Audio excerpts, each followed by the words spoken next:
का मुद्दा और मकसद ये है कि डिस्ट्रिक्ट किश्तवाड़ के अंदर जिस कॉन्स्टिट्यूंसी में से मैंने भारतीय जनता पार्टी की टिकट पर 2016 में इलेक्शन लड़ा है और मैं सेकंड नंबर पे आया था, उसका नाम हल्का इंदरवाल है। उस हल्के में, उस कॉन्स्टिट्यूंसी में अरसा 18 साल से कांग्रेस का एक एमएलए था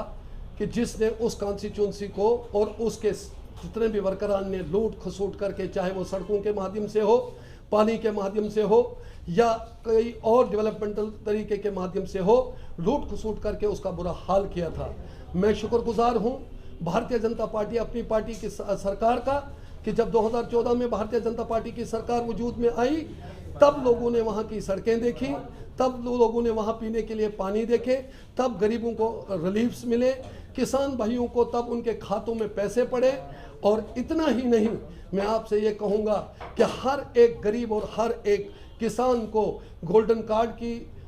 योजना से सरेआब होना पड़ा। और हर जगह पे जो सड़कें तो सेंक्शन करवाई थी, लेकिन उनके बेटे, उनके रिश्तेदार, उनके भाई उन पे काम करते थे, उनको अधूरा छोड़ के गवर्नमेंट की एक्सचेकर को लूट के और वहीं रखा था। उनको पाई तक मेल पहुंचाने में अहम भूमिका जो हमारी सरकार ने निभाई। और हमारे जब 2-2.5 साल के कार्यकाल में जो जम्मू कश्मीर में भारतीय जनता पार्टी और पीडीपी की कोalition हुई, उनकी कवायशों से वो जो काम हुए,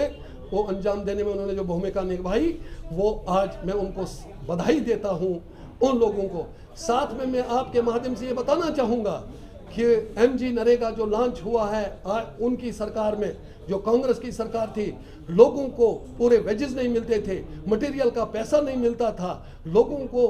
18,000 के बजाय, मजदूरी के बजाय 2,000, 3,000 और बाकी सब उनके खाते में चला जाता था। लेकिन आज हर एक एमजी नरेगा वाले को 18,000 रुपया मिलता है, आज मटेरियल का पैसा मिलता है, आज ट्रांसपेरेंसी है। उनकी जो उन्होंने लूट खसूट की है, चाहे वो 2011-12 से लेकर 2018 तक 17 तक जो पेंडिंग वेजेस हैं वो उन्होंने लूटा है बगैर किसी काम के, और आज भी वो पेंडिंग है, बकाया हैं, वो लोग आज भी तरसते हैं। और जो मकान जो योजना निकाली थी भारतीय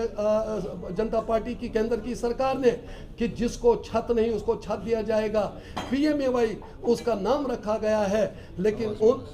और आवास प्लस में उनको एनलिस्ट किया गया था, लेकिन उन लोगों के उनके दौर में मकान मिलते थे जिनके 4-4 छत होते थे, जो गवर्नमेंट एम्प्लॉयज होते थे। हम लोगों ने और हमारी सरकार ने बड़ी कवायशों के बाद आज मुस्तहिक लोगों के डोर स्टेप पर वो चीज़ें पहुंचाई। मैं आपको रोड्स के बारे में कहूँगा, दुनदी बोंजवा एक ऐसा रोड है जो कि अरसा 10 साल से चल रही थी, और जो वहाँ का विधायक था उसके भाई को, उसके रिश्तेदारों को काम था, उसकी बुरी हालत हुई थी। और जब हमारी सरकार आई, PMGSY फेज 3 में डालकर उसको पैसा लाया, आज उसकी शक्ल चेंज हो रही है। इसी तरीके से टागूत बासदेवना इंदरवाल का ही एक इलाका है, बहुत पिछड़ा हुआ इलाका है, तो यहाँ पे टागूत बासदेवना रोड वो पूरा सेंक्शन हो चुका है, सेंक्शन करवा के लाए, और उन्हीं लोगों ने आज वो कामों में हर्डल बनते हैं। मैं आपके माध्यम से गवर्नर इंतजामिया को ये अपील करूंगा कि इन चीज़ों की तरफ फौरी तौर ध्यान देकर उस रोड का काम फौरन मुकम्मल किया जाए। दूसरा, उसी के साथ डटपट मेन रोड है जो कि एक गाँव है, उसको वो आउटसाइड कर रहे थे, उसको लेफ्ट कर रहे थे, तो वहाँ पे मैं गवर्नमेंट इंतज़ामिया से कहूँगा कि उस रोड को फ़ौरन से पहले वहाँ पे एक गाँव है उसके साथ कनेक्ट किया जाए। और तीसरी बात मैं कहूँगा, आपकी सरकार की उपलब्धियाँ, चिनाब खिता को अर्शवाइल डिस्ट्रिक्ट डोडा प्रोजेक्ट की, उसे मदरलैंड ऑफ प्रोजेक्ट्स कहा जाता है। हमारी सरकार ने इन 7 सालों में 3 प्रोजेक्टों का उनकी सर्वे, उनका MOU साइन नहीं, बल्कि उन प्रोजेक्टों को सैंक्शन करके आज 2 प्रोजेक्टों पे काम चल रहा है। और रेटली वाला प्रोजेक्ट जो कि मेरी कॉन्स्टिट्यूंसी दाबशाला में पड़ता है, वहाँ इसी सरकार ने, कांग्रेस की सरकार ने उसको डुबोकर उसको ख़त्म किया था। बेरोजगारी इतनी बढ़ चुकी थी वहाँ पे। मैं आपके माध्यम से अपने मायानाज लीडर और हमारे MP जो उस क्षेत्र के हैं, डॉक्टर जितेंद्र जी, और उन्होंने किन कोशिशों के बाद, कितनी मेहनतों के बाद उस प्रोजेक्ट का MOU साइन किया, और हफ्ते के अंदर अंदर उसके लिए पैसा भी वागुजार किया है, और वो काम भी 2-2.5-3 महीने से 3 महीने के बाद चलने जा रहा है। मैं आपके माध्यम से ये कहना चाहता हूं कि 70 साल में इन्होंने तो इलेक्शन करवाए, 2000 में और 2008 में इन्होंने इलेक्शन 11 में इलेक्शन इन्होंने करवाए पंचायती राज के, लेकिन उसको लंगड़ा बना के रख दिया था अपनी पावरों के लिए। पावर ग्राउंड लेवल पर नहीं देना चाहते थे हम लोगों को, लेकिन हमारी सरकार ने आज की डेट में समय पे,